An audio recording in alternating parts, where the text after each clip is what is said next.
At the just ended United Nations General Assembly, the president of Ghana, John Mahama, gave a powerful speech where he recognized Ghana's position on the two-state solution to the conflict in Gaza. And last Friday, October 3rd, the government of Ghana emphasized their position on the Gaza conflict by backing President Trump and Prime Minister Netanyahu's peace plan for the conflict. While Ghana holds a powerful and principled position when it comes to the conflict in Gaza, Ghana president's position on the issue feels hypocritical because Ghana holds a compromised position when it comes to the people of Western Sahara and Morocco. If what I'm saying sounds like plenty gibberish to you, give me a few minutes to break it down for you to get where I'm trying to head with this. My name is Enebi Tony. I'm a Ghanaian writer based in the US. And on this platform, I talk about Ghana's foreign policy and international relations. So you are an intellectual, I know that. So subscribe to this channel and then let's continue the conversation.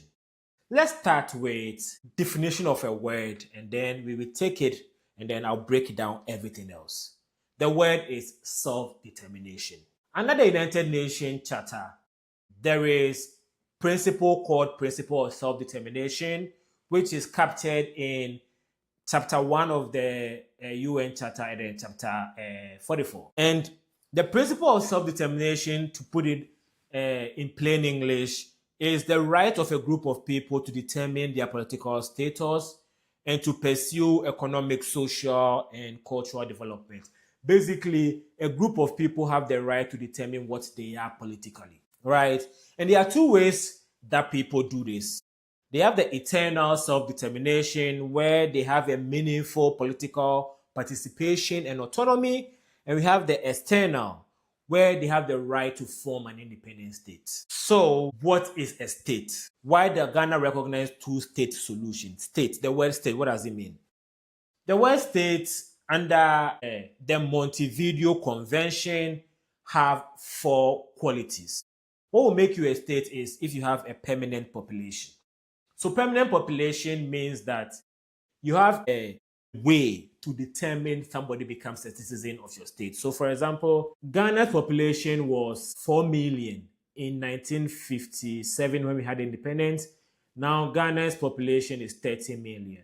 But there is permanent population in Ghana because we know how people become citizens of Ghana. Your mother and father will do something. They give birth to you in Ghana. You become a citizen of Ghana. You come from some other place, come and live in Ghana for maybe 15 years, I believe. You get citizenship, you become a citizen of Ghana. There is a process to become part of a population. That is what a permanent population means. Doesn't mean that you have one number all the time. Good. Number 2, you have a defined territory. Defined territory means that there is a piece of land that you can claim to be yours. So Ghana as a country, for example, the land between Togo, Ivory Coast, Burkina Faso, and the Gulf of Guinea is the territory we claim to be ours. And we have political claim to that land, right? So Ghana has defined territory. That's one of the things that make us a state. 3, government. Ghana have a government. President Mahama is the leader of the government of Ghana. That gives us statehood, right? But another principle of statehood is not having a democracy that makes you a state. When Ghana had military leaders like President Rawlings, we were still a state because there was somebody the people of Ghana recognized as our political head. So government means that you have a recognizable political head. The country that used to be called Swaziland has a king, right? I think now they are called Iwantini. Iwantini has a king, and he is the political leader of the state of Iwantini. They don't need to have democracy to have a government. And 4, capacity to enter into relations with other states. This is the most important of all the 4 qualities because what that means is that other people can look at you and determine you are a state. So Ghana entered a deal with the United States to, bring West African nationals to Ghana. Ghana has the capacity to enter the deal with United States. Ghana is a member state of the African Union. Ghana has the capacity to be a member of the African Union. Ghana is a member state of the United Nations. Ghana has the capacity to be a member of the United Nations. I mentioned four things: permanent population, defined territory, government, and capacity. So when Ghana says we back the two-state solution to end the conflict in Gaza, what that means is that we determine that the people of Palestine are different from the people of Israel, so they need to be separated. Being different from other people usually is one of the qualities of a permanent population. So there was a border that was determined in 1967 as the border of Israel and Palestine, right? So that gives the people of Palestine a defined territory, and Israel have a defined territory. So the two-state solution means that Israel has a defined territory, Palestine have a defined territory, so they are two different states. Government, they have President Mahmoud Abbas in Palestine. They have Prime Minister Netanyahu in Israel. So they have different governments and capacity to enter into relations. Ghana, in November 1988, recognized the statehood of Palestine. So Ghana, who is a different country from Palestine, recognizes the statehood of Palestine. The United Nations admitted Palestine into the United Nations. And you have to be a state to be a member of the United Nations. So by admitting Palestine, the United Nations admits to the statehood of Palestine.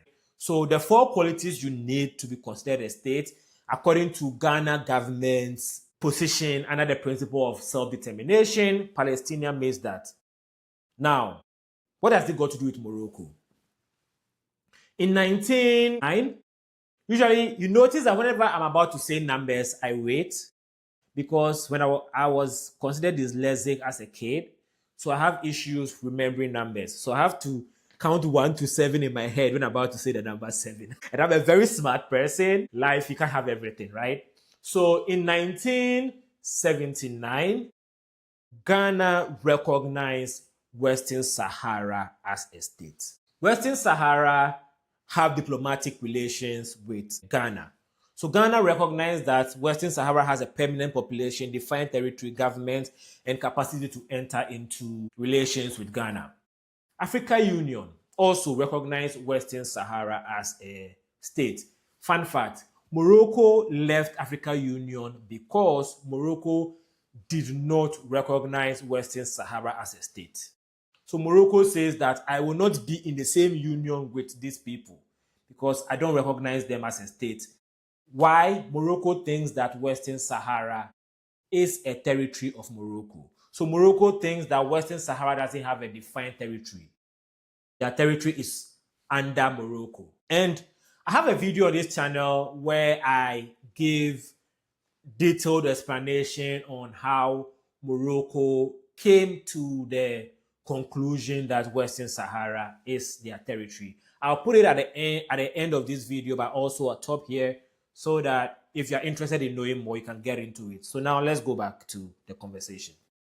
So 2007, Morocco put out what they call the Autonomy Plan, where under the Autonomy Plan, they were saying that Western Sahara can have local government. So they can have a government in their territory who supervises domestic things for them. But Morocco will be in charge of foreign policy and defense for Western Sahara. What that means is that Western Sahara will lose the capacity to enter into relations with other states. So Western Sahara will cease to be a state because you need all four. By not having one, you cease to be a state. So basically, Morocco put out a plan in 2007 to take away the statehood of Western Sahara, which Ghana recognized in 1979. Every country in Africa, including Ghana, said no. South Africa still says no. Algeria still says no. It is important to recognize that Algeria, a country, Morocco says that Algeria is not a state. Algeria is also a territory. So if Morocco finishes with Western Sahara, it's likely they'll move next to Algeria and then move next to Mauritania. And in the video I mentioned earlier, when I was saying Mauritania, I said Mauritius, which is wrong. Ignore the Mauritius. I meant Mauritania. Morocco has a few countries that Morocco says are not countries. They are under us.